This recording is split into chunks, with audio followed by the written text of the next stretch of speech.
Well, we got some breaking news out of the NFL where Chargers defensive end Joey Bosa has been placed on injured reserve. The all-pro pass rusher set to undergo groin surgery.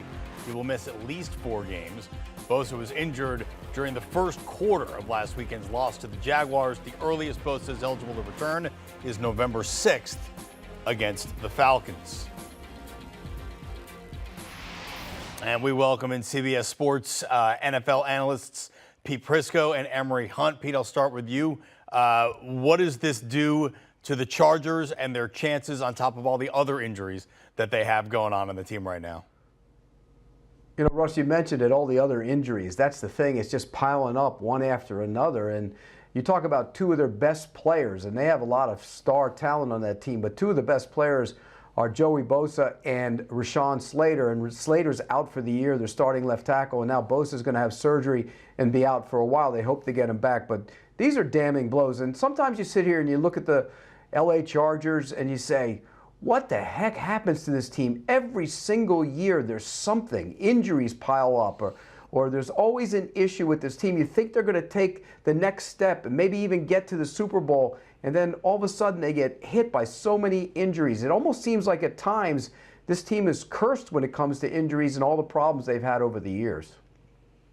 And you know what, Pete, man, just to follow up, it's almost like you have to put your coaching hat on and say, okay, we lost 2 of our best players, but what a great opportunity for someone like Storm Norton, who stepped in last week. And, you know, he got a call for a couple of penalties at left tackle, but he's going to have to step up. On defense, you look at Chris Rump II, whom they really like, long, athletic, can get to the quarterback. Here's your opportunity now to see significant action in the regular defense. He was thriving in the preseason.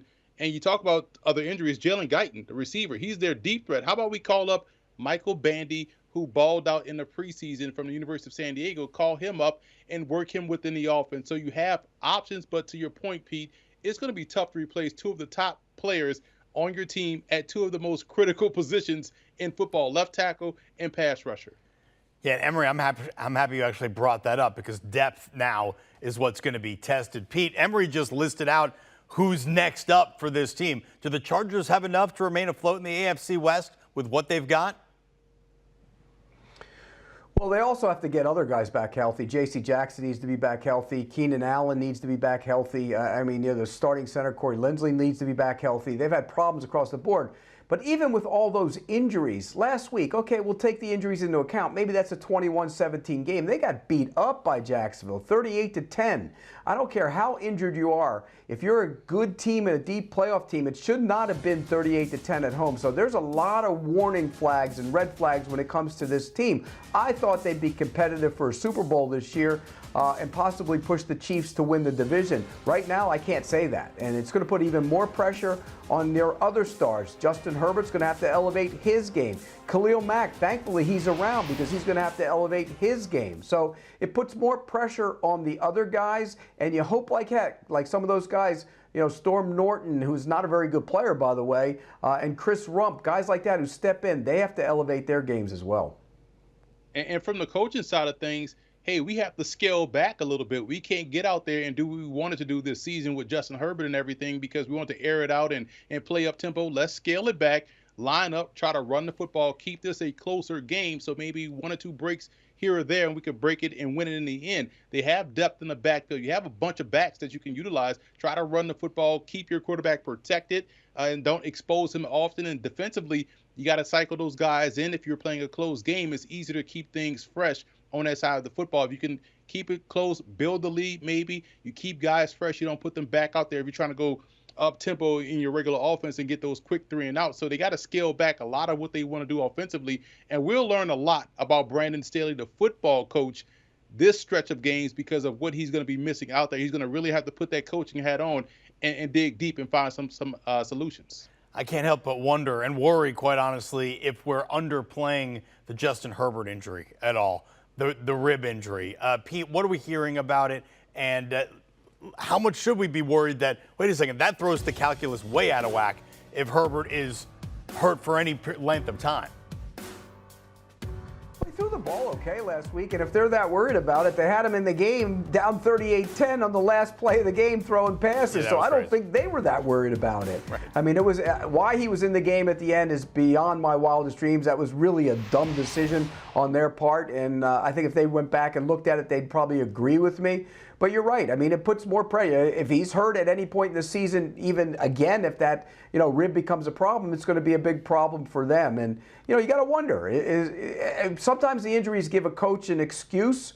He'll no matter what happens, he'll be around next year. But Sean Payton's out there a lot in L.A. working for TV, and Sean Payton wants back in next year. He's a brilliant offensive mind, and he wants to go to a team that has a star quarterback. Everything fits for that if they do make a change. You know what's fascinating, Pete? Last week, watching him play and try to play through that injury, and I tweeted this out during the game, like, man, without his deep ball, it's hard for Justin Herbert to beat Justin Herbert. I want to say maybe 2 plays later, he connects on a deep ball to, I want to say that was Guyton deep down the field. But when you're that guy and you're depending on that deep ball throw, that really loosens up the defense and allows you the opportunity to hit things underneath. If you don't have that in your arsenal on a consistent basis, it makes you easier to defend. So they're going to have to really help him out by scaling back a lot of those opportunities going deeper down the field, because yeah, he may have gutted it up and threw it deep down the field just like he did in that game against the Chiefs where he got hit and he couldn't throw one play. The next play he throws a beautiful dime down the middle of the field.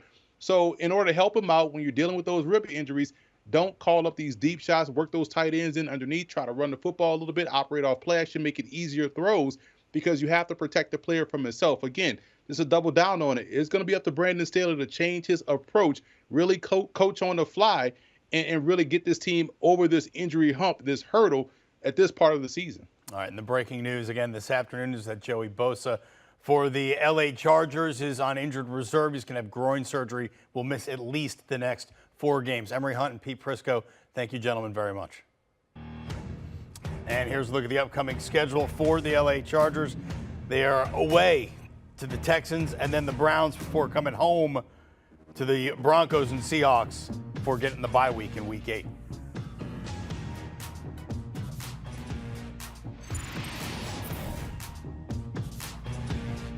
Do you want a sports network that delivers everything that matters about the game? The highlights, the picks, the instant analysis, no yelling, no fake debates, no politics.